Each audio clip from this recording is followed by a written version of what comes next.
Hi everyone. So here we are in another episode of Stars and Cards, where we are going to be talking with my favorite guest, Marissa from Growing the Flow. We're going to be discussing the energies for the upcoming months of September. And of course, we would like to include the full moon in Pisces that literally just took place last night because we're recording this on August 31st, right on time to let you know about what to expect in the upcoming months of September. So, Margisa, welcome back. I'm very happy that we could connect again. Tell us what's been going on for you. Yes, it feels like we're back finally, but we were on a pretty good stint here of like every so many weeks, and it just feels like so much happens in the time in between, which of course we're up to speed, but just to share, yeah, August was quite the pivotal month that we said it would be, right? A lot of pivots into new pathways. That's what I'm feeling now, is like these new pathways that are coming up that are being illuminated for us in many ways. And I had shared before that shine on were the channeled words that I brought forward just before we kicked off August, shining on our light and being authentic and all of the goodness of Leo season that brought, and yet also shining on a light on shadow, a light on the things that are needing clearing, that are needing to be perfect here in this energy, released, let go, forgiven, shed, so that we can pivot and move forward on our fool's journeys, maybe a little lighter than we came in. So I've been working on some shedding and some releasing and some, getting my groove back, and that's still in progress. So it's been a month. It's been a month. So we're here, and we are poised to be ready to take on whatever's coming forward for us, right? For sure. And I started this month and I'm ending it in the same place because I was visiting my family at the end of July. And now my stint in Bulgaria had come to the end. So I'm back at my parents. And as we discussed just before recording, this is definitely the grand cycle, grand closing of cycles or the opportunity to do so. And it doesn't come without the challenge for sure. So, yeah, so that's, I feel like a lot of people are experiencing this Virgo energies, this shift, like from the holiday vacation mood, now then back to reality, back to school, back to Slovakia for me. And yeah, and there is definitely a lot going on behind the veils. So, yeah. Yeah, and it's so symbolic with back to school, back to Slovakia, as we were saying, our BTS, we're both navigating, unique paths, but so parallel in that it really is, you can just feel that shift in the seasons. We can feel that aspect of, I went on one vacation and came back and the leaves were starting to fall, and there was just, it's still very hot, but still that, like, you could tell that there's this shift coming, and then Mhm. and thoughts move into, even just from a practical standpoint, the routines, the foods, the everything that's just a part of what makes up these different time periods in our life. So very much like that wheel of fortune energy, the wheel turns, we're moving into these new phases, new cycles, and how that shows up for us is also different, but yet there's this always common thread, this frequency that runs through it all, which is just really about the other part of it being that circling back around, right? And then I'm going back to something, right? So we're going back to somewhere familiar, back to somewhere from our past, perhaps, or from previous seasons, but we're not exactly the same as we were the last time we Mhm. were here, right? Like I said, whatever we've been shedding or releasing, whatever the light has been shining on for us, now we have that awareness, and now we're in this place where we're packing our backpack, we're packing our knapsack, right? The fool carries that little bag on his shoulder, and back to school vibes happening here, like literally packing the bags. You were literally packing your Oh, bags, yeah.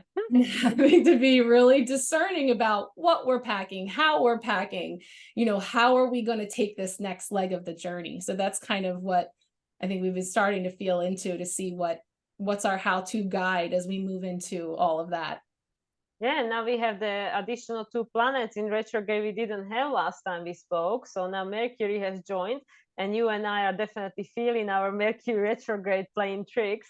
And then only a few days ago, we had Uranus joining the retrograde area. And we know Venus is on her last leg because she will station direct in 4 days. So on September 3rd, 4th, depending where you are in the world, and the same day Jupiter will station retrograde. So it's all happening, and I feel that this is, as usual, the planet's giving us a breather. Like, okay, you have a time to introspect, reevaluate, reassess, and all these re's to make whatever changes, because exactly like you said, you are not the same person you were last time if you were in the same situation, but you had all this experience that happened in the meanwhile. And now with Virgo is the perfect archetype to help us to discern and perhaps find new tools to allow us to make new choices under all circumstances. So yeah, and finally Mars has now moved into Libra, so it's no longer in Virgo, so there is some new energy there too. And definitely feeding that awareness of maybe what is out of balance or what is needing some recalibration. And I know I feel like Venus in retrograde has been leading the charge on that all this time, really highlighting for us those inequities in relationships and just letting us see where there's opportunities for balance. And now Virgo Virgo season comes in with a little bit of like, okay, like now that we know all of this, what are we going to do with all that? Like, how are we going to organize all of that? And, just sort of in that in between, in this place of sort of taking stock on all of those things that came to light, and then deciding now the pivot into what do we do with that information? What do we do with those awarenesses? And just sort of reconciling all of that. And I just came to me. I was just thinking that it's very interesting that Venus has been ruled by Sun, because Venus obviously been in the sign of Leo for the longest time, and she's still there for another month and a bit. And now Sun is in Virgo, so now of course Mars is ruled by Mercury, but Mercury is retrograde, and then by the time then Sun will move into the sign of Libra at the end of September during equinox season, and Venus will be the ruler of Sun. So now Sun is ruler of Venus because Venus is retrograde in Leo. And then after all this Virgo season where all these readjustments are taking place, Venus is going to station direct. She's going to go, okay, I know what I needed to know, now full stream ahead. And now eventually when Sun moves into Libra, Venus direct will be the ruler of the Sun. So it's just interesting how the planets are passing on the baton to each other. And of course, Venus currently is the ruler of the North Node, because Mars is the ruler of the North Node, which is our evolutionary potential. North Node is in Aries until January 2025, and Venus is currently the ruler of Mars. So it's again, we can feel the past and the present is colliding at the same time, because actually Mars is in a what we call closing phase conjunction with the South Node, because South Node is in Libra, Mars is in Libra, and they haven't met yet. They're going to meet, I believe, on October 4th. So just before the eclipse season kicks off. And this is very important time that we are facing right now, because Mars is the ruler of the North Node, and also Mars is how Pluto acts consciously, because Pluto is subconscious for most of us, because it's the furthest away from the sun, and it's something that we don't necessarily understand when it's happening. We understand when enough time has passed and we look back in retrospect, which is again, we are in retrograde season, and this is literally what's happening for all of us right now. We are very likely going over certain things, reevaluating things, re-experiencing things. And yeah, it's just interesting how all this playing up, like how is it all showing up in a real life, in real people's lives. Yeah, absolutely. And it's interesting how you're talking about that role reversal happening there, because some of the cards that came up this week for the collective messages, there was 2 6s in the spread. It's a 5-card spread. 2 6s came up, and one of them was the 6 of Pentacles, and the other was the Lovers, which is card 6 of the major arcana. And of course, the 6 of Pentacles being about the scales, being balanced, about haves and have-nots, about allowing ourselves to give and receive. And in the particulars as the light seers, we see all 6 pentacles in 2 hands, like I say, changing hands. And the 6 pentacles are all around, and it's like same 6 pentacles, same old 6 pentacles, but they're just, things are shifting and moving and changing position. So the way you just described that sort of, flipping roles there, it's the same thing. It's about this, it's recalibrating. And again, we're still stirring around working with the same stuff, which is funny because you know that the 5 of Wands came up, which I call the stirring the poop card. So we're stirring around the stuff. But it was actually in the position of being a blessing this week. And it's like, well, how can it be a blessing to have this energy of competition and scrabbling to get to the top and stepping on each other and stirring around things and like this argumentative energy?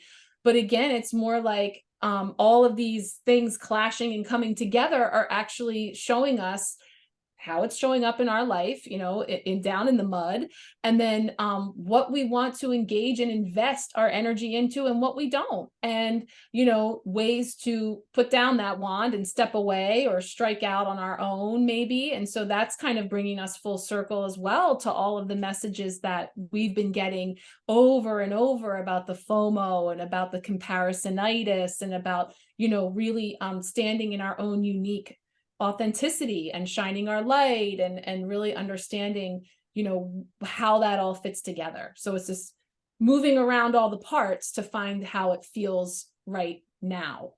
Yeah, and that's how I feel that this 5 of Wands is really appropriate, because it gives us the opportunity to go over the poop and say, is this still a poop I want to be a part of?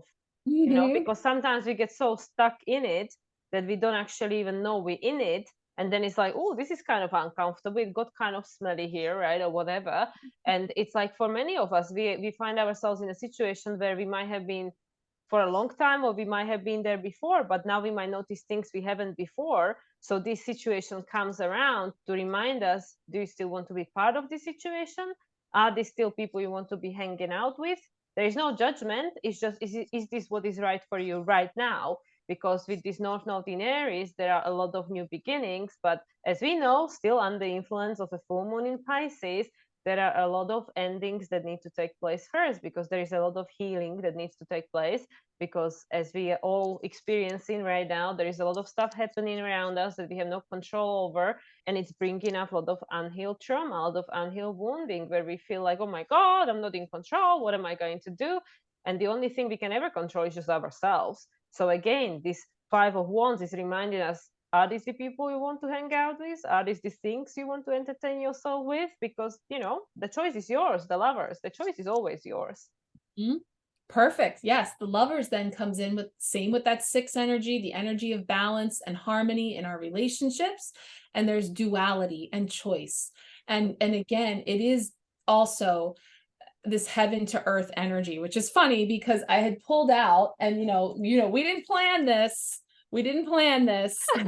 We But drank I the had same pulled color. out. Right. I know. Like we showed up here and it's like, I had just been talking about, this is the magenta bridge, heaven to earth energy. And it really is about as above, so below, and bringing in the things that are going on up there big, the things that are going on down there in the poop, and all of that interconnectedness.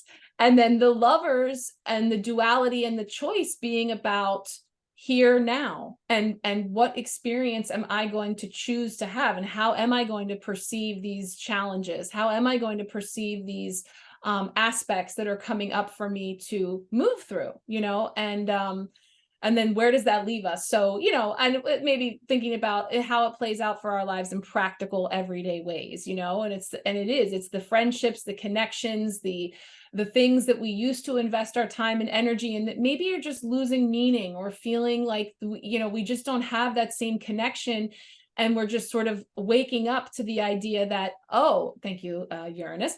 We're just waking up to the idea that, this actually no longer resonates for me. And I really don't like how I feel after that. And it doesn't feel, and that's okay. It's really just, it's a gift to have that awareness and to say thank you with love, and to depart accordingly from, and it's not just people and circles, but routines and habits and things that are familiar to us. And even just down to like the food we're eating, the way that we're caring for our body, like we're being brought into the physical, we're looking at how we are nourishing ourselves. And that's how I was going to pull a Queen of the Moon oracle card for us here, but I've been pulling them all week as I've been engaging with different people on this moon, and the first card that came up was nourishment. It really brought us into understanding, you know, what we are nourishing ourselves with and whether that is sustainable and all of that. And so interesting. So I put that back in here. So I guess we'll see what comes up. out. I'm Yeah. gonna actually And say it's the magenta. interesting because Virgo is all about, you know, like reevaluating our eating, our daily routine from the traditional perspective. You know, Virgo rules our sixth house, which is the house of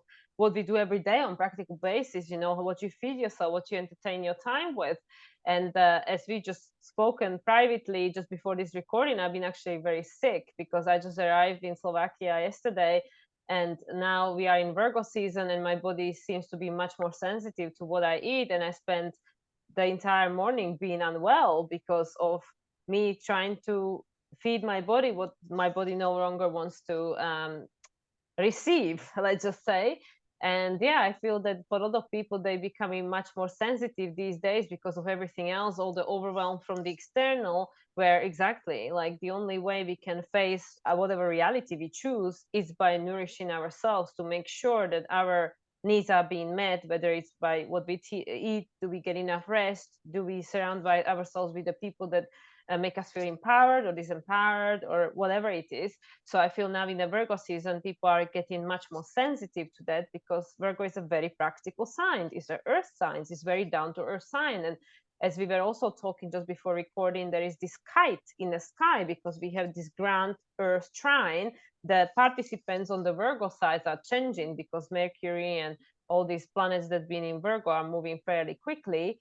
But Uranus is in Taurus and Pluto is in Capricorn. So there is already trine between the two.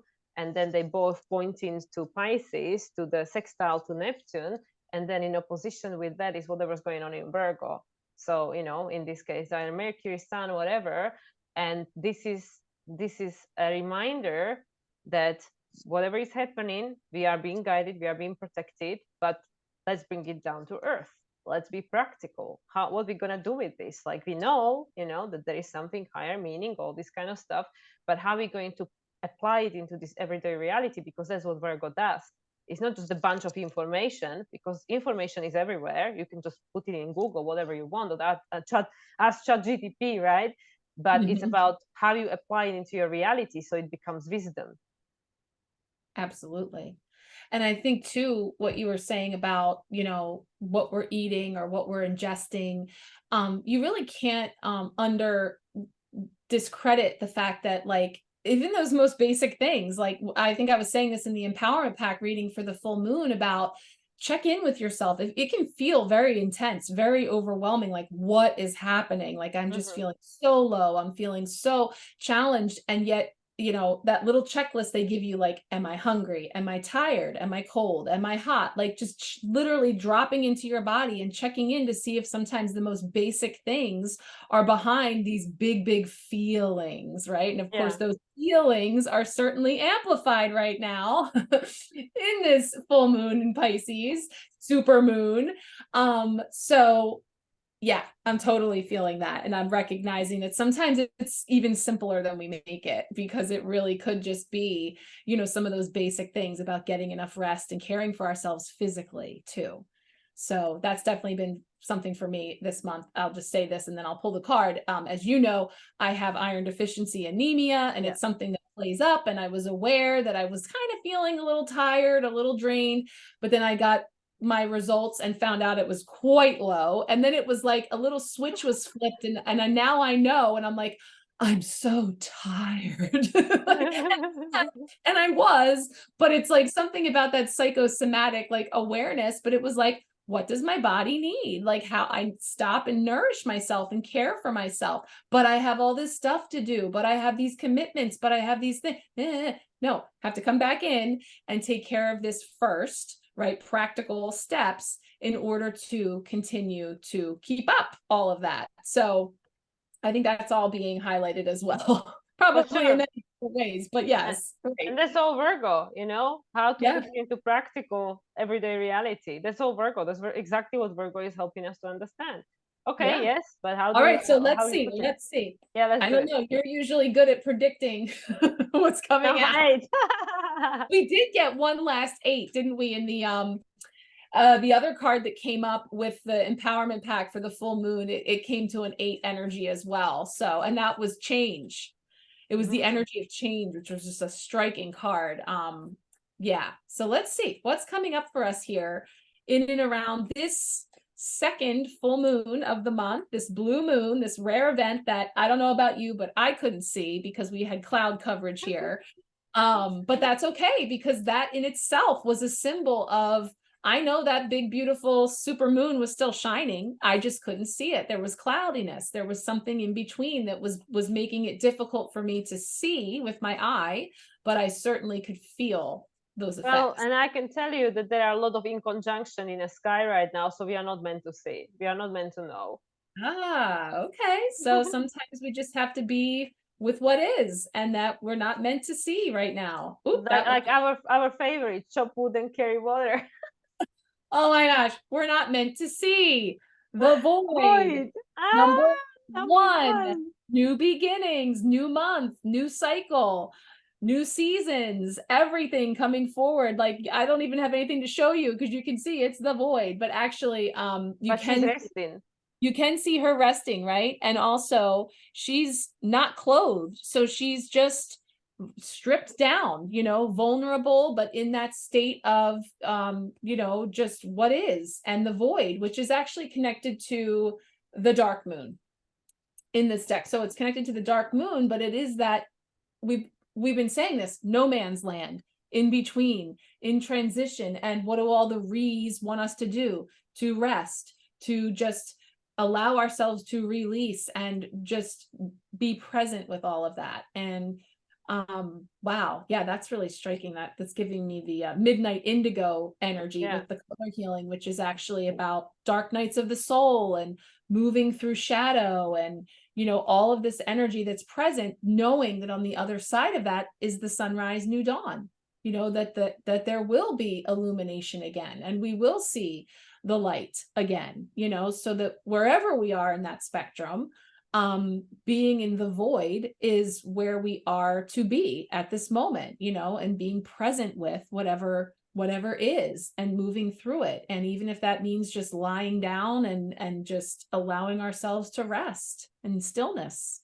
Yeah, because it's the 0 point where everything is possible. So yeah, it literally is that something is being birthed behind the veil, but we just can't see it. We just don't know what it is. But we can all feel it. We can feel that there are shifts happening. They're just not tangible because Pisces. And also during my last collaboration with my astrologer friends, what came through was that we are so used to just keep going at the same speed because this is what society conditions us to do. But if you look at the nature has its cycles of like, okay, this is the cycle when we're doing, this is the cycle when we're resting, but we don't allow ourselves to do that. We are expected to just like like outdo ourselves each month, like do better, do more, do faster, whatever. But also in astrology, like the feminine signs are always replaced by the masculine. We have the Aries, which is fire, then we have Taurus, which is earth, then we have Gemini, which is air, which is masculine, then we have Cancer, which is water. And this is how it goes in astrological chart. It's always the masculine that comes out to gather information, and feminine that it takes it in, the receptive, the give and receive, exactly what you were saying, the give and receive, give and receive. So right now we are in Virgo season, which is the feminine, is the earth, is the feminine, which is the now we receiving, now we like just grounding it, we just taking it into practical. So that's why this card to me is very well, I mean, it's perfectly representing both the Virgo season and the Pisces, which is the axis, because it's that, well, we don't know, so we rest and recuperate, but we be practical, keep the hands to the ground, feet to Yeah, the get ground. grounded and have that connection, that physical connection. And again, when we're feeling like it's all illusory and we don't know which way is up, and we're like tossing in this, watery energy, just literally lay down on the ground, feet on the ground, like connect with the earth, and I keep getting reminded of those little silly exercises about, am I hungry, am I cold, am I tired? they also, you know, when people have anxiety and that, you know, there's the 5 things, your 5 senses, and you look around the room and you see, you know, so many I always get the numbers wrong, but it's like 5 things I can see, 4 things that I can touch. I'm messing it up, but it's like you go through each one to get grounded, to come back into your body. What can I, you know, see, smell, taste, hear, everything in this moment that brings me back and present with what is. And that's such a great point that you guys brought up, because it's about the seasons. And so often, because we're in the society where we want to force things, and it's even making me think of like the foods that we eat that aren't really in season, and that we force them to grow or to be here because I want strawberries, I want watermelon, even if it's not the time of year for it, or whatever it is, instead of, again, getting more in touch with those cycles and rhythms and being present with. So there's, you know, a time and season for everything, and we're in the void. You know, we've been in the void, and this in between, the 0 point, this no man's land, this transition. So definitely, I definitely feel that coming right on point. I was looking to see, I want to see what the mantra was for this. Is card number 1. So it says, I freely release what I no longer need. Well, how perfect. Again, I release what I no longer need, because if I'm trying to stuff it all in the suitcase and the backpack and keep it with me, I've established that this thing is no longer resonant for me. This way of life, this circle, this, you know, these habits, these patterns, this food, whatever it is, but I'm still gonna bring it with me though, because I have an identity with it. I have a familiarity with it. That's where we're gonna find ourselves loaded down and unable to persevere, you know, and continue. So we're stripped bare, we're stripped clear of all those things so that we can pack more lightly, perhaps, and step more lightly. Just like the Fool, it's only got a little This little knapsacks, right? a little bundle, which I don't know. I don't know. I need a couple of those. Yeah, I wouldn't be able to keep our stuff. Yeah, for sure. But yeah, just thinking about all of that, it's so on point. So it's actually a perfect energy to come up. Yeah. Especially because we've just had the full moon, so we are now on the other side of it. Now the moon will be in the waning phase because the actual lunation took place last night. So now now we are starting to again to, I mean, obviously the void is just before the new moon, and we have the new moon in Virgo on September 15th. But you know, now we will be in between the lunation, where it's just like they say that the harvest, and then whatever is left over, you just have to let it go. You just like to give it back to earth and just release it, because then when the new moon comes, then you see the new things. You just let go of the past ones. So I really feel that this is so appropriate. And of course, we're not making this video just for the full moon in Pisces. This is going forward in September, where we will have the new moon in Virgo. Yeah. So I know, and I'm just personally starting to tune in. It's because it's been so busy and crazy that I feel like I haven't really prepared much. I have the little breadcrumbs that have been coming in for me personally, like I said, about the pathways being illuminated. And for me, September is always about alignment, you know, bringing things into alignment and realigning. And so I'm definitely feeling all of that, but I haven't really connected it with anything that I would normally like read up on or tune into, which is a good thing, because I'm coming here like a fool. I'm coming here as a blank slate with my little knapsack with a little bit that I know and what I'm feeling, and just seeing what comes forward from our chat, which is always so illuminating, and we always bring stuff forward that we couldn't have known would come forward. So yeah, I brought the Psychic Tarot in as our deck. I know we've been ping-ponging between the Psychic Tarot and the Psychic Tarot for the heart, right? Last time we used the heart because it was Leo season and the Leo new moon and all the heart-centered. Now we have more of this, you know, just kind of tapping into these energies and seeing what's coming forward for us. So, but this is perfect because of the Pisces, the Neptune and the Pisces, the color. Neptune is psychic, you know, and also the color, very blue. Yeah, exactly. It's very Neptunian. So I think it's perfect. Yeah, and it's literally called the Psychic Tarot, right? So yeah, I think, and what's neat is like, you know, we're having this dance between the big, you know, macrocosm, you know, messages, and then bringing it down into the practical day to day and the microcosm. But, you know, whatever comes forward, it's all it's the same 6 pentacles. we're shifting them around and we're moving them around, and we're, so I think that's interesting how that keeps coming up, because I definitely feel that with the scales, and we know why, because of all this energy that we have. So I guess we'll see what comes forward. Yeah, as we're we striving for the balance. Yeah. So that being said, I guess I'll pull one card for each side here, just to see what's coming up around the void, in and around the void. So we have where we stand today on the final day of 1 month, on the precipice of the first day of the next month. And I don't know how about other people, but this month just disappeared. Like, just, I guess, like the rest of them. But it's just, I can't believe that, like, literally we end in this month, when I feel it was just yesterday when we were entering it and talking about the free lunations we have come in. And now it's I over. know. It sounded like we had all of that ahead of us. It's just crazy how it just time just jumping, and yet sometimes we've been talking about needing to be patient and be present, things moving slowly but yet fast, like finding that balance, because the calendar is flying, but then sometimes seeing the tangible results of things is dragging. So it's like fast and slow, a little bit of both. So let's see what's coming in here on either side. So we have the 5 of Pentacles. Weren't we just mentioning that? Oh, the yeah. 5 of Pentacles. Now in this deck, it's called financial and material changes. So it definitely looks at, but I don't know, right away I'm seeing timelines, I'm seeing pathways, I'm seeing options there as far as which way we're going and which way the finger is pointing.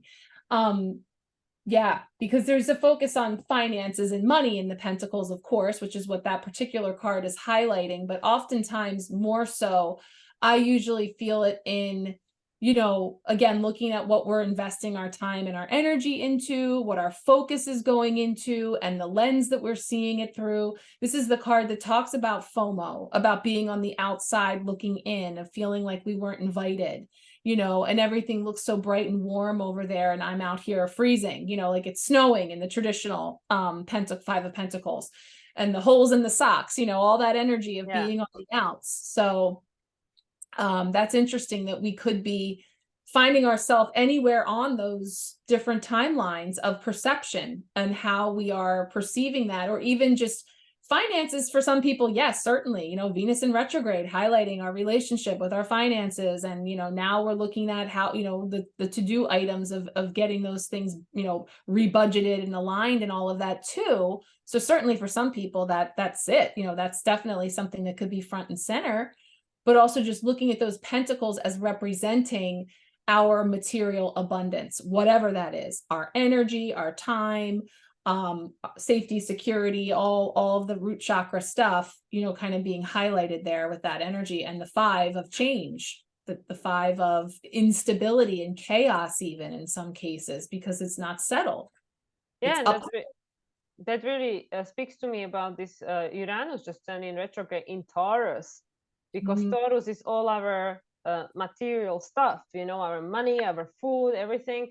And now being Virgo season, and as I mentioned, Uranus is trining whatever is going on over there. It's still trining your Mercury, even though Mercury is going to go retrograde. So then they're going to go back into the exact trine later on.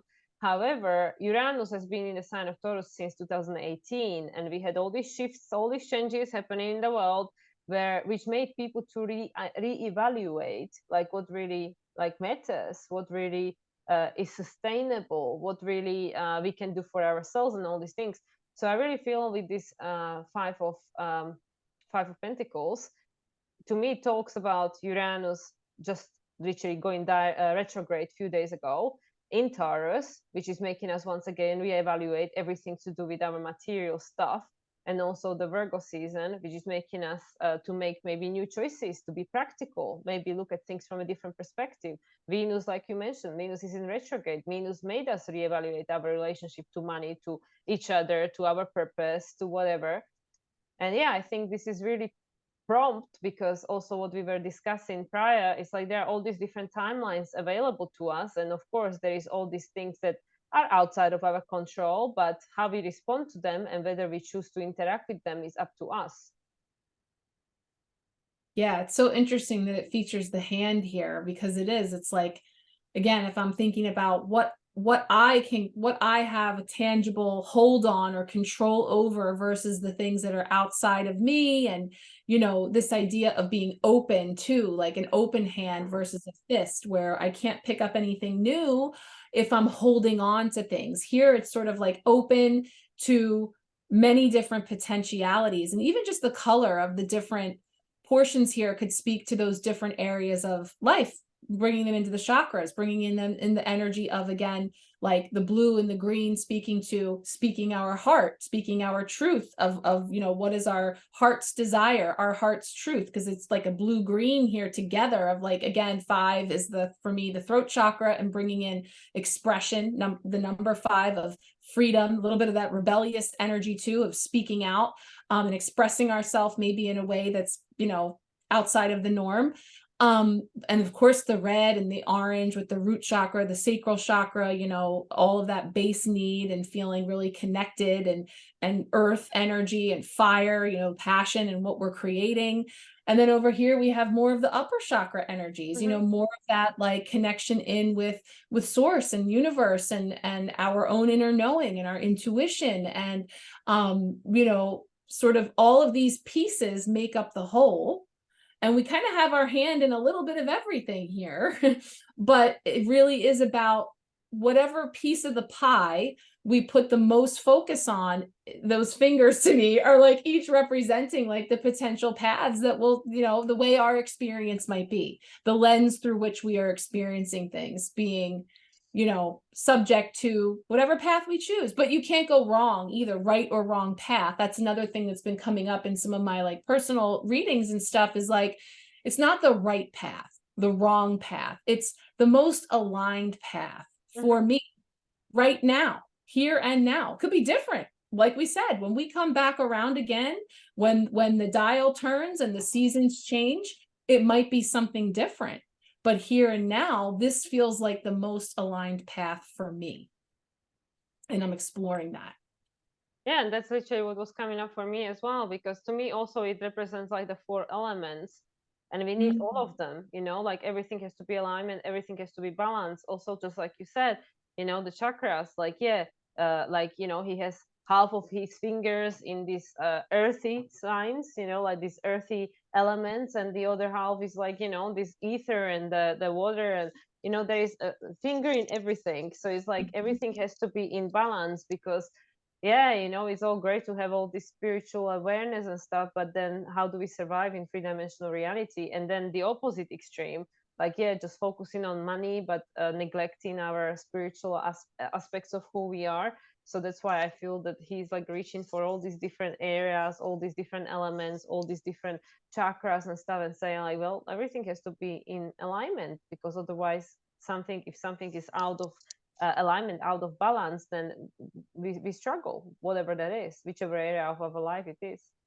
I love that. Yeah, we're really weaving a story here. I'm like, oh, it's his middle finger that's in the earthly everyday stuff. I'm thinking like, oh, okay, the pointer finger and the middle finger, like, okay, yeah, I got to do that too. Chop wood, carry water, make the money, make the donuts.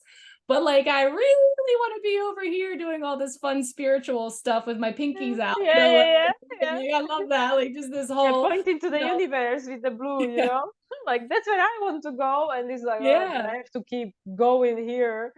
And sometimes we have to find the balance, and nothing is going to bring that to our attention quicker than an awareness about those pentacles, and awareness about, you know, being provided for and having what we need to have this 3D life. You know, as much as we have, you know, a complicated relationship with all of that sometimes in work and play and spending and all the things, it's all part of the whole.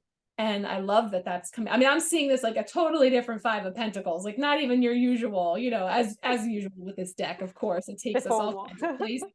I know we just made a whole story, but I love it. I love that. So on the other side of the void, on the other side of this, you know, recalibration and choosing the most aligned path for us, we step into September. We step into the new, and we see what card wants to come forward as an archetype for that. So what's coming up? Oh, it Oh, is hope, the star, right? The star, star. the Oh, future. And it's an 8 now. Is it? 17. But it's 8. But I 17 is 8. know. Just one last little wink from August there. Like, oh, okay, not so fast. You're going into September, but the 8 energy is there going with No, you. because it's next to 1, so it's 9. Because Yeah, September. that's right. Right here. So, and it's still in your hands, right? The hands are involved here, and it's beautiful because it's bright and it's abundant. It's not like this piecemeal, chopped up. It's all there, and it's all a part of the star representing hope and wishes and healing and renewal as well. So it's like, and one of the things that's really beautiful, of course, is the star comes after the tower in the tarot. So that's card 16. So after the shocking, jolting, illuminating aha moments and things that rock our foundation and in some ways cause some of that crumbling and things to come into our knowing, comes healing and renewal and hope and understanding that all served a purpose. It was all necessary in getting us to that next place, which ultimately is that the star coming in sort of like your true north and what you're keeping your focus on, and understanding again about the whole constellation of all of that mapping of all of your where you're going. Actually, this card is filled with stars everywhere as well. I can't see the whole picture yet. I don't see the whole picture, but I'm holding it here. Like it's very much here, even though it's sort of, again, not, I don't actually have hold of it yet, but I'm taking all of these steps in the direction. Like any actions that I'm taking are steps in the direction. And with each step, it is illuminated for me how to bring forward those wishes, those hopes, those dreams, and all that the star brings forward. Yeah, it's pretty much the unlimited potential because it's next to the void. So it's like it can be whatever you want. I don't know why the number 5, even though it is like nothing to do with that, but it's just like, like reach out, like it's like your choice. You reach out for whatever it is you want. And then with the void being in the middle, like, your universe is your oyster. Like universe is the limit, not sky. And then holding the hope, but because I can see the green orb, it's like, what is your heart telling you that you want? It's not just like I said, everything has to be in alignment. Like, of course, like we want to have the full blown human experience and not having to have to struggle, but what your heart really wants, like what is the hope for your future that is coming from your heart, not just coming from your brain, but then you still have to remain practical, like and bringing that into balance and finding exactly the right mix of that. Like that's what I feel with this pie, these slices, and this idea of like, and that's fluid. It's not always that way. We could flip that and you may have more into one than the other. And but all the while it's all tethered to the knowingness that it is all part of the greater whole of your, I just keep seeing like the constellation, like this map in the stars of, your journey and the paths that you're taking, which includes some of those less fancy, sexy versions, like the stuff in the poop, the stuff that's, stinks, the stuff that, we would rather not be doing sometimes, and just being present with that kind of brings us full circle to the BTS, back to school, back to Slovakia, back to whatever, the status quo has been for us that may or may not be feeling really excited about, or sometimes I think an exasperation of like, you again, like I'm back here again, like did I actually get anywhere? And it's like, yes, you did, really. And I know we can see in here there's actually like the outline of a person in there, in that, and it's like it's just a fractal of your whole self, this idea that all of these aspects make up the whole. And in order to have the light, we have to have the dark. We have to have these extremes in this contrast in order for us to know what we want, what we don't want, and there's gratitude to be found in that, for those experiences showing us that very thing. Yeah, for sure. And that's literally what's going on for me personally right now.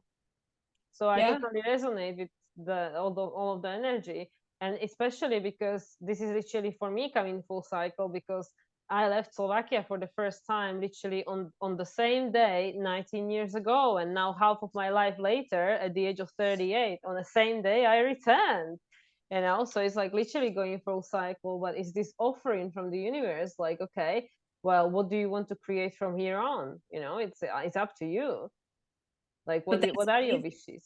I just think there's also here this pause to like really integrate, like really take stock on what it is that you're saying. Like, how amazing is that it just so worked out that way, right? You literally come full circle to the day, and you can have this perspective of the version of you that left Slovakia 19 years ago and the version of you that is returning now, and everything that has come to pass in between there. And it's so beautiful because it's such a living, physical, real example of the fool's journey, and everything about it, the language you spoke, the everything you knew about the world, and what you had, and what you know now. I mean, it's actually like each one of these like representing like all these different aspects that were fully transformed.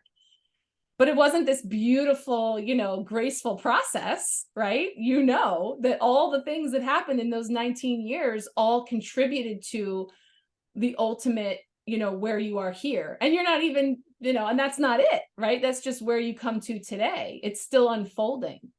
And that's what's so beautiful about it, is that when we're in these quiet moments, we might be able to just tangibly, just touch the understanding of like, that is actually pretty remarkable that I came this far, that I did all the things that I did. And even though I'm back here now, it's because I'm back here now that I'm able to really take stock and have an awareness of how much I've changed, you know? Yeah, I mean, 19 years ago, I didn't even speak English.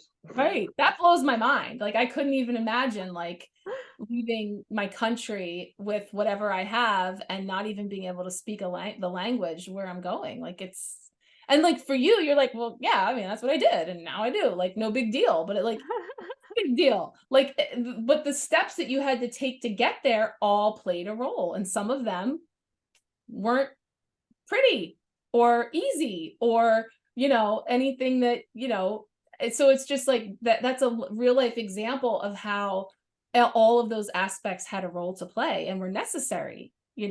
We could be thinking like, well, I could have done without this or that thing, but so we Yeah, really need all those things. But hey, I mean, I was telling you, and at the same time that you were striking out into the world, exactly 19 years ago, come October, I was getting married. I got married. I was leaving my identity as well, that it had been all of my life at that point.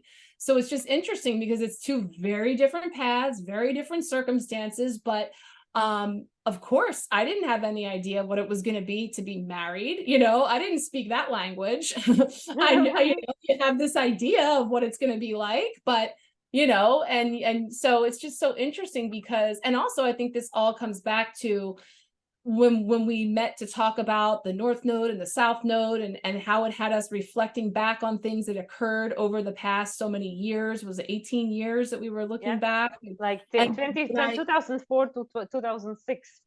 Right. And we're talking about 2004 here in this example. So it's like, here we are, like, again, like you can't escape it. The constant coming around to show us the big picture, even though there's going to be these periods along the way where we're not sure, we don't see the whole thing, but maybe we picked up some tools along the way that when we're in this place, we can pull those in and help to support us to move through it. Well, and this was the first time you became mom, right? 2005 then, yep. Yeah, So and now 2004 I got married, 2005 I became a mother, yeah. and And now so this will be the first time like when one of your children will go to college next year. So it's literally full right. cycle. Yeah, my BTS this year back to school is her last year of high school for us, which is her 12th grade. So this is it. This is the beginning of the first of the lasts that I'm moving through this year with my child. And so I'm seeing her through the lens that I had when I can look back and see, so it's It's interesting. Yeah.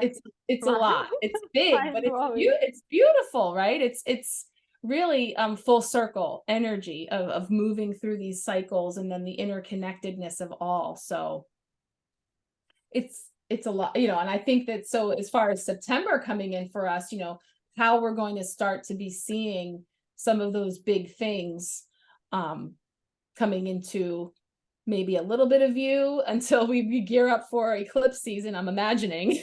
Yeah. Pushing it just a little further out, but yeah.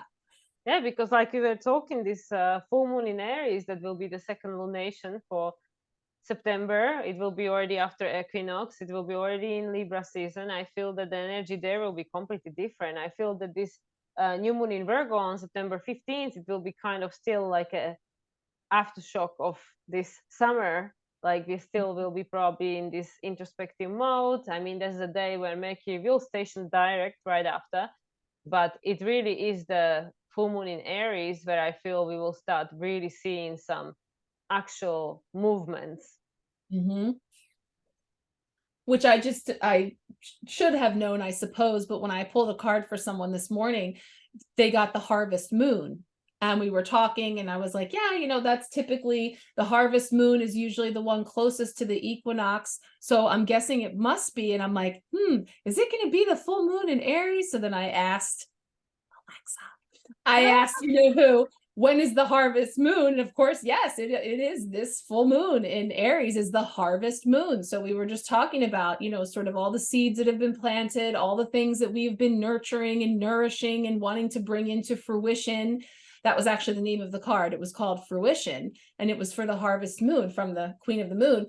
And it's being about, harvest of coming home to for the picking, for being able to really see more tangibly. But yeah, that's definitely feeling very significant, that full moon in Aries keeps coming up on the 29th, and that's going to be the harvest moon. Yeah, yeah, I really feel that that will be the shift we are preparing for. Well, let's see, I'll just pull a couple more cards so we can see what else is coming forward energetically for us.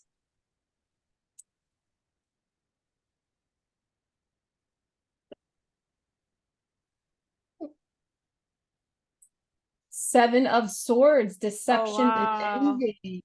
Okay.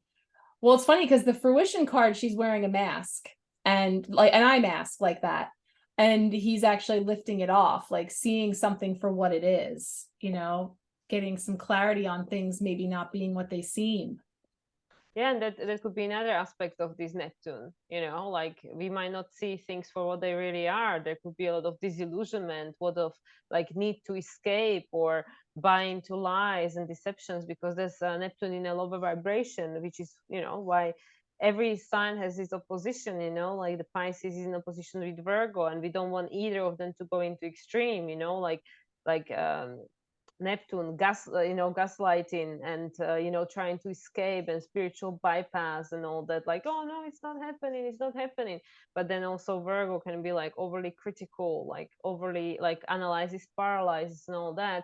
So it's like it's the balance. But this card, it feels to me that whereas we might want to escape and just like fly into ether under influence and all that, like no, it's not happening, it's not happening. But at the same time, this Virgo is pulling the energy back and saying, no, you have to look at it, and we have to find the balance, we have to find the solution. So it really might be like with this card that there could be things that will come up during the month of September, like maybe more disclosures or whatever the hell. But it might lift the rose tinted glasses where we might have to look at certain situations or circumstances and see them in a new light and go like, okay, well, maybe I was lying to myself, or maybe somebody else was lying to us, and now that we know, what we're going to do about it. Because like unless we see it, we cannot do anything about it. But then when we see it, then we can make a new choice. That's right. Yeah, there's what we know and what we don't know, and recognizing that all of the paths that we've taken up to this point were based on a perspective or an understanding that we had about something. And so, while that can be very, shocking or illuminating to have that moment, and certainly move through the feels and the, you know, residual effects that can bring, there is actually something very empowering about that, you know, and I'm seeing that number 7. And I've really been feeling that, like, as we were talking about in the empowerment pack about Saturn and Saturn's influence in the full moon in Pisces, but it being about taking responsibility and taking responsibility for, you know, the things that I can control, or the role that I do play, you know, and being that the key words here are deception and envy. And I've said before about the 7 of Swords. On one hand, it's external, someone or something deceiving me or taking from me or betraying me. But then also there being that like sneaky component to ourselves, like what aspect of me is stealing my, I say joy, but I would fill that in with sovereignty, freedom, you know, whatever the word is that's being affected by whatever is being illuminated. Turning around to myself to see the role I play and making the choice within the things that I can control of how I'm going to experience that thing, you know. And one of the things too that the nourishment card said for this moon was about envy and jealousy, and how whenever you feel those types of feelings coming up in and around you, it can be an indicator to something that you need, a deficiency that you have. And it actually made this really beautiful connection to the physical body, and like when we are in need of certain minerals and vitamins, iron, you know, we talked about what is the symbol of being depleted of iron, like in my blood, like blood sucking, you know, energy draining, energy vampire, you know. So then if I'm going to take accountability and responsibility for that, it's looking at in what ways have I made myself a host to that, you know, and what abilities I have to make some sort of a change or recalibration in all of the ways that I'm divvying out my time, my energy, etc. So allowing those lower vibrational feelings that can come up to actually be the indicator that there's something within us that's in need of attention, or in some way, you know, to be supported. Absolutely, because it's like we are this, it's like in a sense it could be like self-sabotage, you know, like that we self-deceivement, so we don't have to make any choices. Then it's the lies we tell ourselves. Like, of course, like you said, it's 100%, there are a lot of external lies, but everything in our reality is the mirror, which again is about this void, about the hopes and wishes. What do you choose to be your reality? You know, which choice do you want to make, which direction do you want to go to? And then it could be these lies that we tell ourselves, that we say, like, you know, like again, Neptune in a low vibration is this victimhood mentality, that I have no choice. But is this actually a true, or is it the storyline, the lies that we tell ourselves, that this is what we adopted as our truth because it's easier, because we don't have to do anything to change it? But with this guy, because he's taking the mask on, to me this is a very internal process. Like, yes, there might be 100% people talking porkies out there, and for sure they are, but it's again about this discernment. What is this trying to help me to understand about myself? What were the lies that I told myself, or why would I believe that? Like, what am I not looking at? Where am I deceiving myself? Where am I externalizing my power? So where these cards, I know normally it comes as a quite challenging card, I think in this case it actually might be having a positive effect if you choose it to have. Yeah, absolutely. Like, what path are we going to choose? The most aligned path for me is like, what is this serving me? How is this serving me? What is this showing me? And using it as a tool, you know, and taking from it what we need. Yeah, I'm definitely feeling that. So I'll just pull one card, I guess, for maybe some best advice or guidance for us. Yeah. Into September, because there'll be more to come. We'll be meeting again to talk about you know, the different aspects that are unfolding throughout the month. See what wants to come up here for some best advice here as we set out on these most aligned paths. Aha. So this is the 9 of Swords, suffering in silence.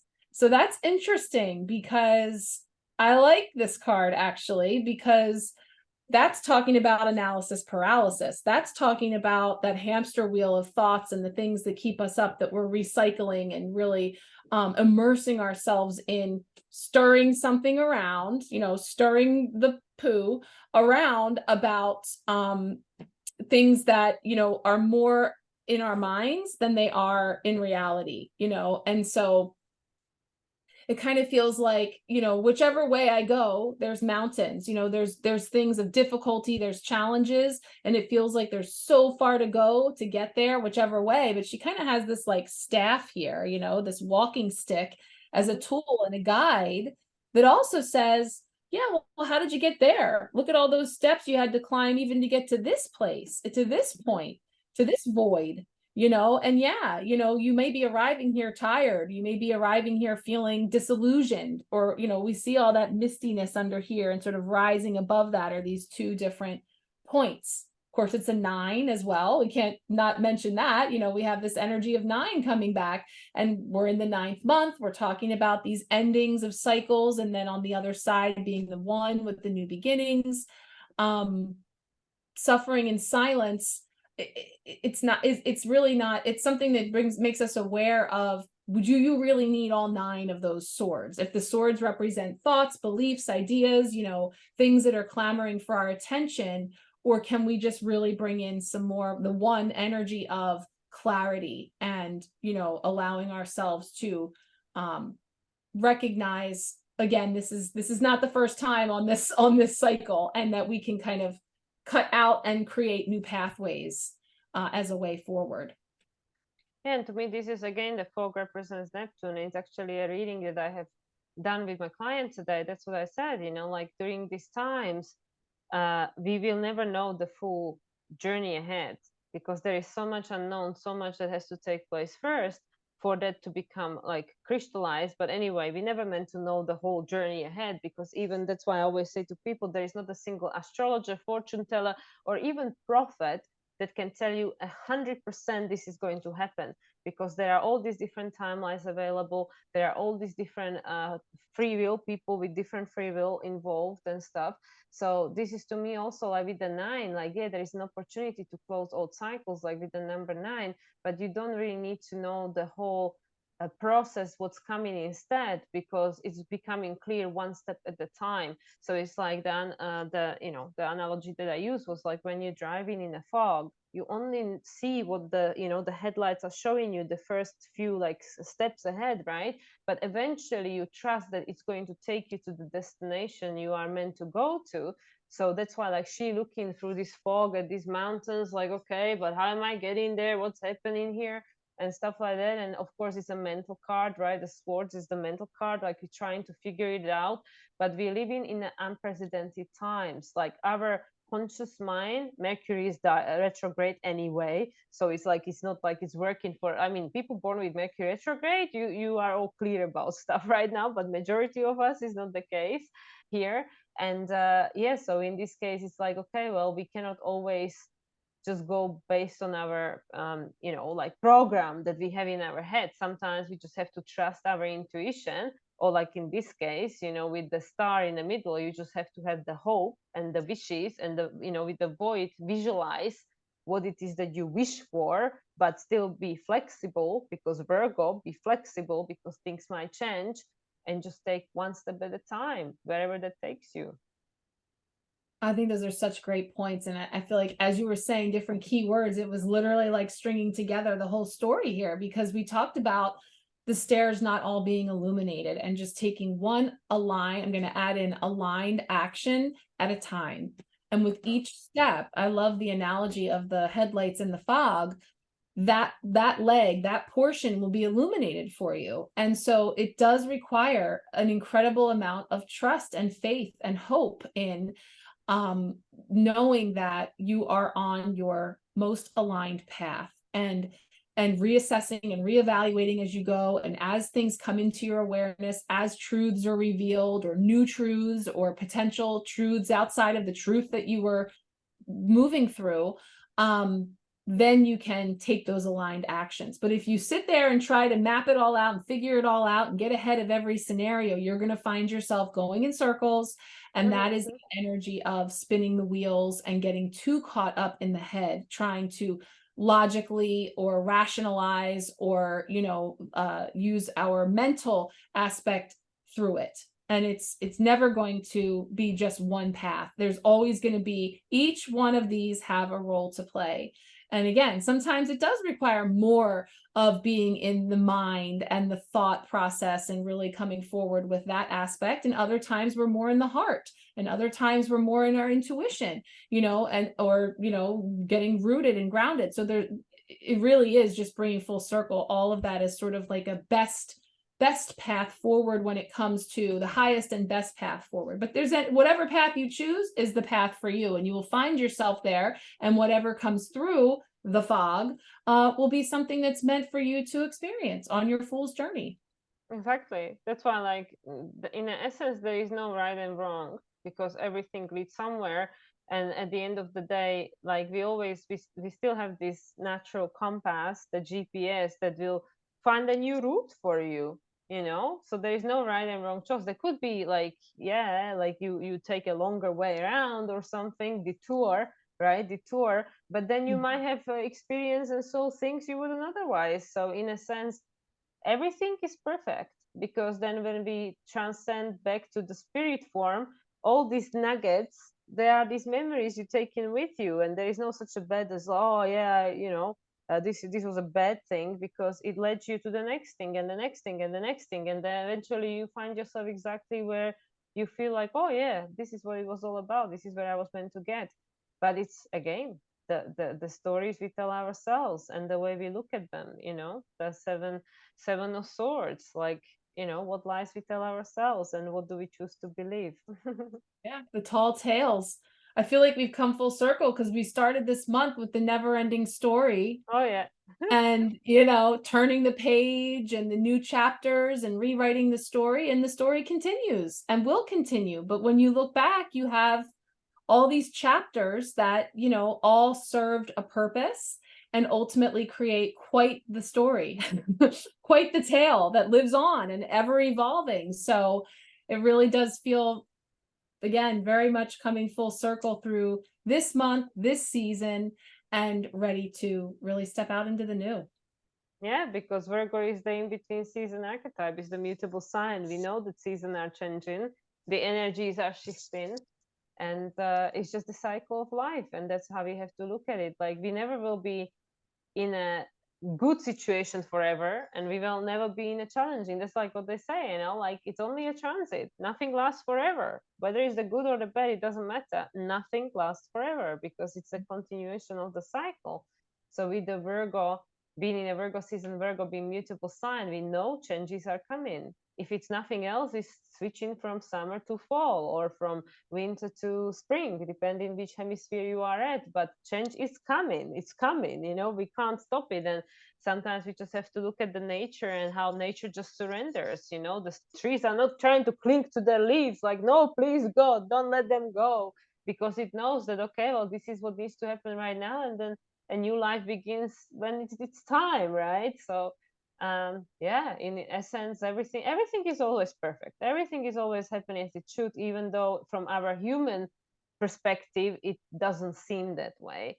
But like I said, when we zoom out, or one day when we go back to to the spirit form, we look back and say, oh yeah, yeah, that had to happen, it had to happen, so why, why not me? Yeah, why Yeah. me, why not me?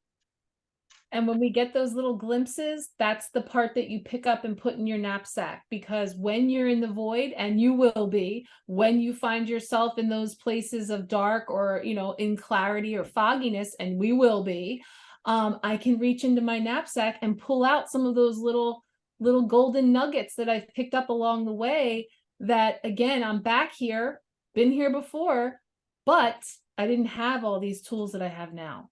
And so now, how can I rework it? And that brings us, like, to the magician energy, just full circle to the beginning of the fool's journey, to really work our use the tools, knowing that we have everything we need, and just work them again Yeah, and because again, because isn't that's magician Gemini as well? What is magician astrology? magician is no let me see, I have my little cheat sheet because I don't know them all. Oh, magician is with Mercury, actually. So some of them Mercury. Yeah.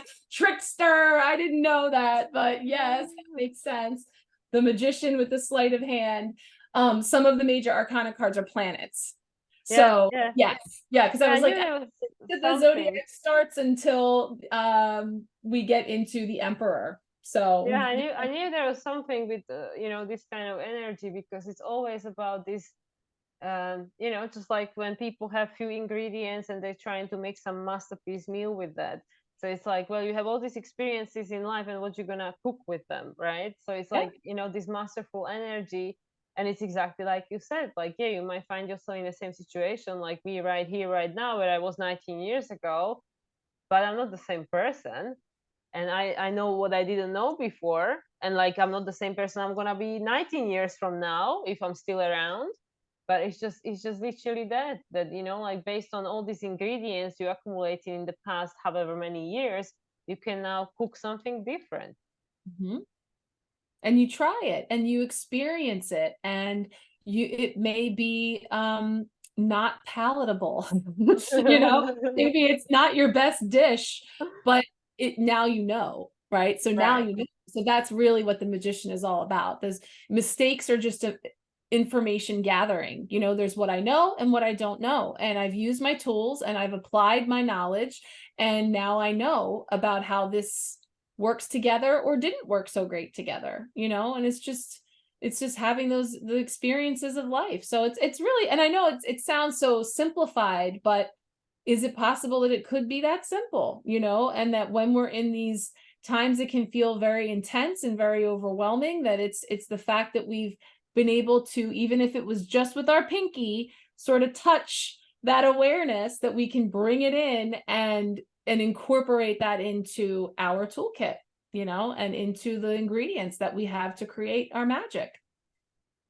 Yep, I'm into that. Yeah. So good Oh. stuff. How are we doing? Let's see where we're at. Do we want to pull any more cards, or? Did you just want to pull the usual, the be, do, Yeah, we can do that. Let me pull these out so that I can and sort end of. with that, so we don't keep people up all I night? know. I don't know where we're at, but it's like, we could keep going, and I just want to be conscious of that. We want to make it applicable for everybody. So, all right, let's see. September and beyond. What is coming up next for us in the way of to know, to do, and to be? Okay. To know. Ooh, there you The go. said emperor, and he says, "Whoa, He I'm turns here. up. Don't forget me when you get to that full moon in Aries. I'll be back now. Don't you forget about me." The authority. Uh-huh. So, okay, we see you. And now that was to know, to do, action. Ooh, That's in death, transformation. and it's So, another major arcana.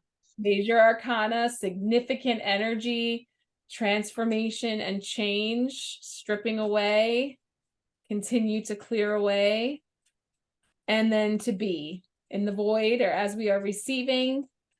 What do we need to know there? Of Oh, course, Four of Swords. Four of Swords. Yes, rest and rejuvenate. So perfect. Oh, that's so funny, because we've got masculine and feminine energies coming in here.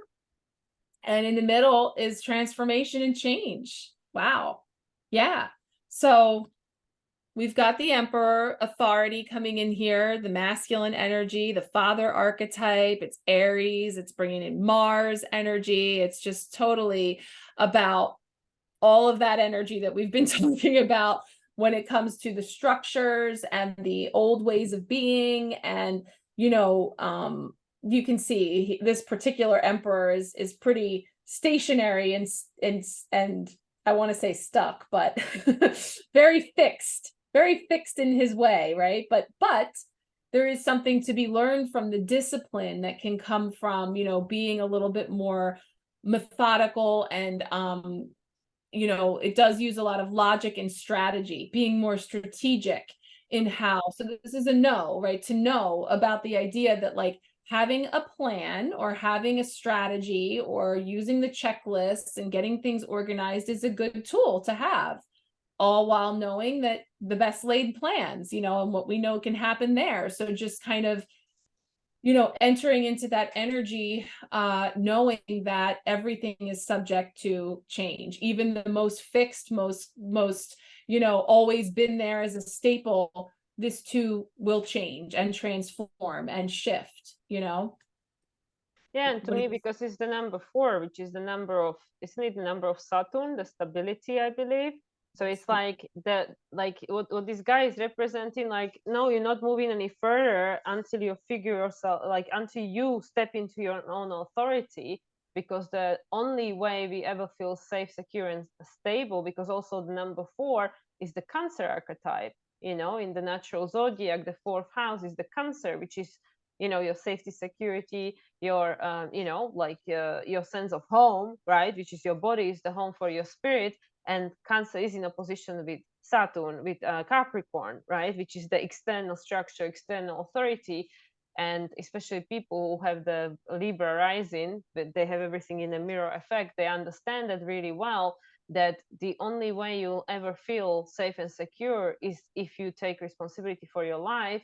And the only place you ever feel truly at home is yourself, right? So I feel with this stern figure is like, you're not getting any further until you do your work, right? And I really Mm, feel this is just again so applicable with this Virgo season, and obviously the two following cards after that is so applicable, because now we really are in the mutable energy of Virgo, which is about learning and adjusting, discerning, and being efficient and practical.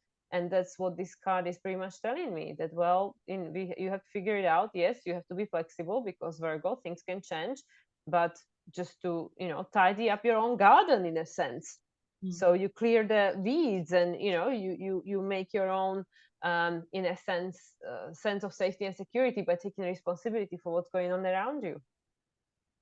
Yeah, definitely prepare and get everything in alignment. And even we see the two pillars on either side, definitely speaking to that four energy structure, stability and strategic, you know, taking those logical steps. And yeah, I love that. Like, nope, you're not getting through here without taking care of business. So yeah, there's definitely Exactly. to know about that. And even behind him is that ring, which we could see as whether it represents that full moon in Aries or it represents, you know, some aspect of what we are looking to move into. First having to deal here with this sense of structure, stability, and strategy as well, you know, just as far as like which path am I going to choose, you know, and choosing well. And I don't know Yeah. why the ring of thingy reminds me either ring of fire or rite of passage. That's where many of us are at the moment. You know, being Oh, like yeah. challenged by the destiny. You know, like to jump through the ring of fire or go through your rite of passage to actually achieve that emotional maturation. Mm. I don't know why that came to me when I was looking at the ring. Like, Yeah, I like that because yeah, another theme that came up a lot was like leaps of faith and mhm, trust falling too. So it's like finally going through it. And even like you're inspiring me there with like a brass ring, like grabbing the ring. You know, and I'm actually getting like you know, like on a carousel, like the yeah, horses go around and it was like a game where like there's a brass ring that sticks out so that as you go around you try to grab the ring, and the carousel can sometimes goes faster and it's hard to grab the ring, like you just go for it and grab the ring, but there is that merry-go-round aspect of around and around again, right? Dun, dun, dun, dun, dun, dun, dun, but yet having to go through it in order to shift things, you're going to have to take some type of inspired action in order to move past this loop, you know, and pass through here. So yeah. like this energy of going through it. Yeah. Interesting. So yeah, it just folds very well into then to do transformation and change, releasing, letting go. You know, the death card talks about picked clean to the bone, like stripping away all of those old layers, shedding the skins of our soul, because you can even see that she has wings, you know? So there's this energy of metamorphosis and blossoming into, but she's in green, right? So that's, to me, it's bringing me into the heart chakra. It's bringing me into, again, like really connecting in with our heart, our heart's desires, you know, what is most resonant for us when it comes to the death of these old ways that no longer suit us, these old skins that no longer fit us, and releasing them and allowing them to go so that we can expand into the new. And it is kind of like the wings are sort of unfurling, you know, and we're in these different stages of metamorphosis or transformation. So to do would be to steadily continue to take that inspired action, even if it is just one little step at a time in the fog, you know, in order to continue to expand and evolve into that highest expression of ourselves. Yeah, and there are a few things I want to mention. First of all, did you notice you pulled 444? Emperor, 13 is 4, and 4 of Swords is 4. So 444. No, I did We not. have 3 fours, which is triple stability, security, all these kind of things. But the other thing I wanted to say, because you said that the Emperor is it Aries or is it Mars? Or is it Mars in Aries? Or is it just Well, it's Aries, but I associate Mars with it because of the energy of in the light seers, the emperor is actually sitting on what looks like Mars. And so it reminds me of like the warrior fire energy. And I don't even know if that's an association there, but that's my association is I think about it as like that masculine warrior energy or like that masculine archetype. And the fact that he looks like he's sitting on Mars. So, but from the information I have handy, for sure, I know the Emperor is Aries. Yeah, because it kind of even like remind me a little bit with the energy. This card particularly is deceptive. It reminds me a little bit like Mars in Capricorn, which is where Mars is exalted. You know, it's just like this taking responsibility. But why I was asking is because Mars is going to ingress into Scorpio at the beginning of October, just before the eclipse season. And Scorpio is, I believe, death. Death is representing Scorpio because it's the death and rebirth, the metamorphosis. So it's interesting that we have the first card that represents like Aries, Mars energy, and then we have the Scorpio, which is the death in rebirth, and we have in Mars ingressing into the sign of Scorpio at the beginning of October, right after its own full moon, because we have the full moon in Aries at the end of September, and Mars is going to move into Scorpio a few days later. So I feel again that this is a nudge towards the eclipse season, starting from, you know, from the equinox and then the full moon in Aries. So there is a lot of things shifting this month. A lot of things are changing that are preparing us for whatever is coming. Yeah, absolutely. And it's funny because of course now I have to pull this out so you can see what I'm talking about. So this is the Light Seer's Emperor. And you see how he's sitting there, and even just the ram, of course, that's showing us the Aries symbol, which is also on the traditional, but even just he's holding a chess piece in his hand. So it's talking about the long game. It's talking about strategy. It's talking about, you know, making your moves. I always say the emperor never makes a move he doesn't know will be successful. So much thought and contemplation that goes into it, and yet sometimes to a fault, you know, so there's different aspects of it that you can look at. But that's why I just always think of the red. I don't know, I just came out of my mouth because I maybe there is something to it. Like I said, that's one aspect. Look at my tiny card. You know, I keep looking out my new little deck. This is my little pocket version. It's so cute. Little tiny emperor and big emperor. That's interesting too. So we'll see like all the emperor energy that could be at play this coming month. But yeah, I love that. Speaking to the energies of Scorpio and the energies of death and rebirth, and it's just all so connected. Yeah. I'm definitely feeling that. Yeah, and the Scorpio new moon will not happen till after the eclipses, because we have the first eclipse will be in Libra, and then we'll have the last eclipse in the full moon lunar eclipse will be in Taurus, because we had the last eclipse in Scorpio of this axis in May. So actually the new moon in Scorpio will not take place till after the eclipses. So this again, Mhm. like I just feel so many breadcrumbs from the universe when it comes to this eclipse season. It's just crazy. So I really feel like with this Virgo season and the card for the strategy and organizing, being efficient, like organization is again a Virgo quality. We organize things, we are efficient, we strategize, because at the end of the day, Virgo is in a trine to Capricorn. Capricorn, the structure, like the structure of society, in a sense, like it's like the CEO, right? So Mhm. that's why I'm getting this vibe from the emperor in this particular card, like Mars in Capricorn.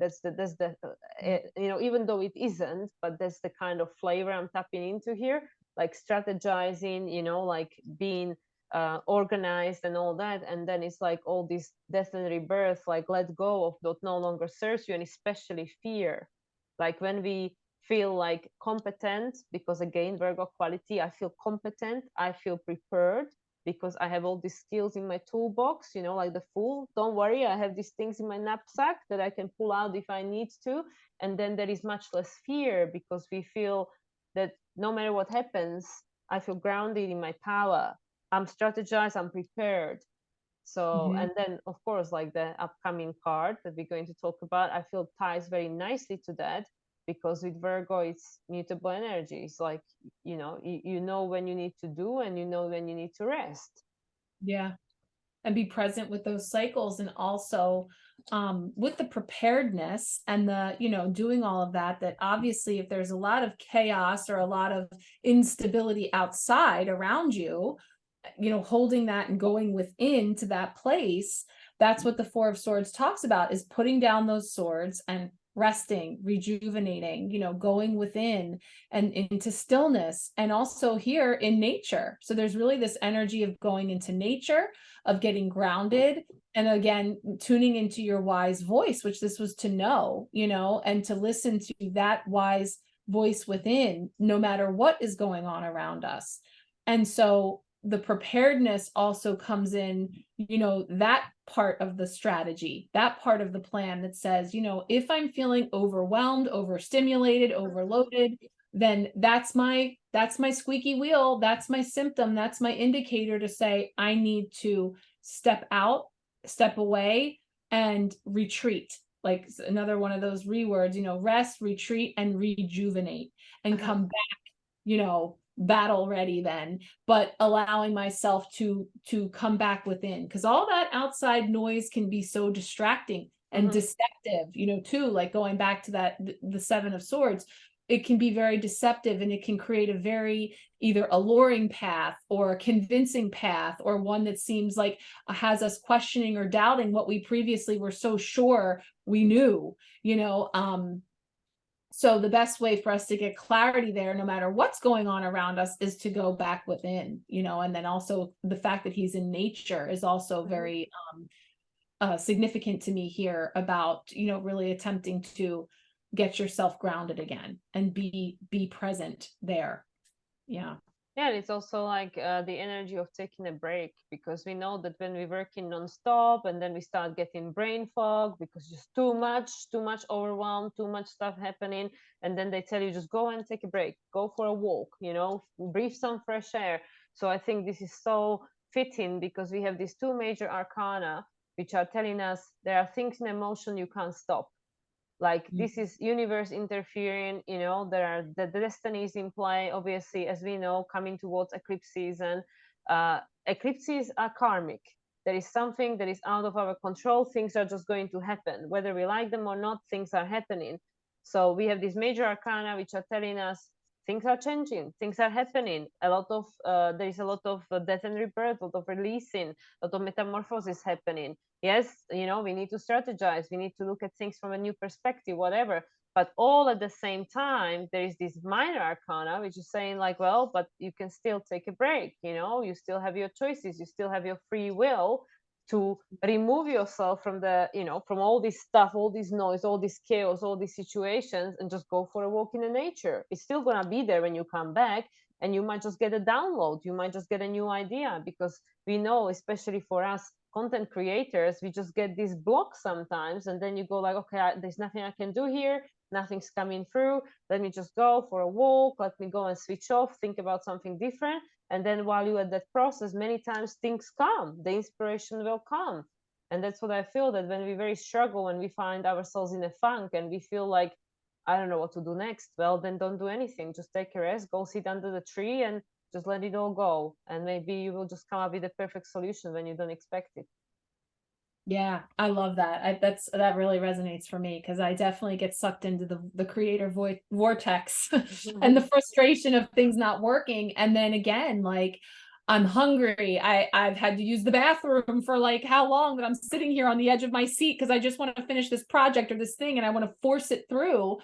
But actually I need to step away, and it brings us full circle back into coming into our body and being like, what do I need right now? I need some rest. I need to take a break from the screen. My eyes need a rest. You know, I need some fresh air. I need some sunlight. Base needs that can feel very intense, but simple solution. You know, it's a simple solution. So it's like, when you're feeling that squeeze, do take time for yourself to just be, you know, and step away and come within and just sit in nature among, if you can, where, however you can, you know, whatever works for you. And of course, as the seasons change and everything, you know, what we're able to do, but it's okay for us to break protocol and break this rigid structure that's been put into place in order to come back even better, perhaps more, you know, ready to be inspired and have clarity in some way, or maybe even be able to understand why those challenges were persisting in the first place, you know, and what we can take from that. Yeah, like look at the things from a fresh eye perspective. Mm-hmm. Yeah. So more to come.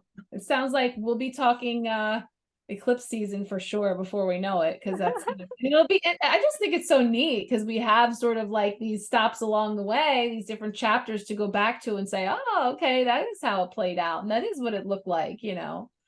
For me, eclipses are starting to be like Christmas. You know, we Yeah. talk about them long before they do, and then the after effects of them long after they happen. You know, it's like with Christmas, you start talking about them from like September. Oh my God, holidays is coming. Rah, rah, rah, I have to prepare. And then after holidays, it's all this like, oh my God, like now I have to clean up all this mess, lose all this weight, whatever. So it's like the aftershocks, the after effects, and I'm starting to feel like, what do you mean Christmas? Who cares? We're talking about eclipses here. Great. Well, now you just reminded me I still got to do all that. I have to start preparing. Christmas is coming. No, it's Not funny. for a That's while, actually, not for a while. that's like the origins of "Don't Let Anybody Steal Your Christmas Joy" was my original connection to that Seven of Swords, because it was like I was spinning my wheels, killing myself, trying to create something that was like, step away and be present. So it's funny because that's kind of a nod for me to that energy of really allowing ourselves to come back to center sometimes. Yeah. Yeah, yeah, because the eclipses will hit us first. Christmas is coming after. Yeah. Yeah. So one thing at a time, one step at a time as we go. Yes. Exactly. But for now, we still have this 1 month, not even yet, but like another, what, 3 weeks of Virgo season to enjoy. And it's Yeah. 2211 on my end, just as I said that. So 2211, which comes to Or number of balance, number of six. So wow. yeah, so I think that might give people some food for thought for the upcoming few weeks. Yes. Good stuff. So we'll continue to see how it all unfolds, and we'll meet back here and chat some more. Absolutely. Well, I hope that people enjoy this. Well, we do enjoy getting together for these little chats. And yeah, as always, Marissa, where can people find you? You can find me on all the social media places. We'll put the link in our descriptions and our captions and all the things. It's growintheflow.site. is my website. But the big thing that I've been really moving into is the sharecast that I do every month on Marco Polo. It's a free app. It's sort of a quiet corner away from social media where I post weekly card polls and collective messages, as well as like exclusive offers and musings over there. So I will be sharing the September link to join me for the month to check out what's going on over there. So that's probably the best place to start. Yeah, absolutely. And I highly recommend it, especially for people who are camera shy. This is definitely, we found with Marissa, this is a perfect place to start because it makes you completely lose your inhibitions where it's like, oh my God, my skin is not perfect. Oh my God, I look weird and like whatever. And 6 months later, we just like, yeah, whatever, you know, wearing pajamas or whatever. I It know. completely removes this fear being in front of the camera because like, hey, hi, how are you doing today? And it's actually it's completely free. The app is completely free. I highly recommend it because it makes for a much more personal experience and it's not censored. You can just talk pure language. It's all good. And yeah, and of course I highly recommend to check out Marissa's offerings. Always amazing guidance to receive at these steps of a full journey that we are all experiencing, because astrology is more of a long lasting influence. But if you have some pressing questions for why right here, right now, Marissa is your person. So definitely check out her website and her offerings. Thank you. And how Pleasure. about you? Where can we find you this month? Well, we know where you are in the world right now, but where can we find you to connect with your amazing offerings?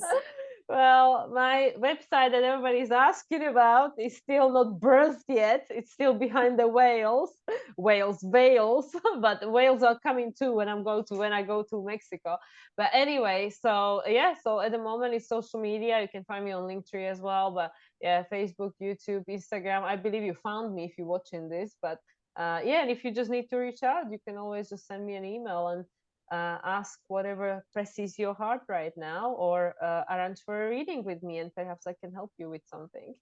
So Awesome. And yes, here speaking we of are. Marco Polo and the comfort of the camera, so you have like two types of videos that you're offering each month with like more of the specific astrological forecast and information, or I should say forecast, but just sort of the weather report check-in, and then more of like a candid thing, which is something that I think is really awesome and I always enjoy listening. So certainly on your YouTube channel is the place to find those videos as you move through the month.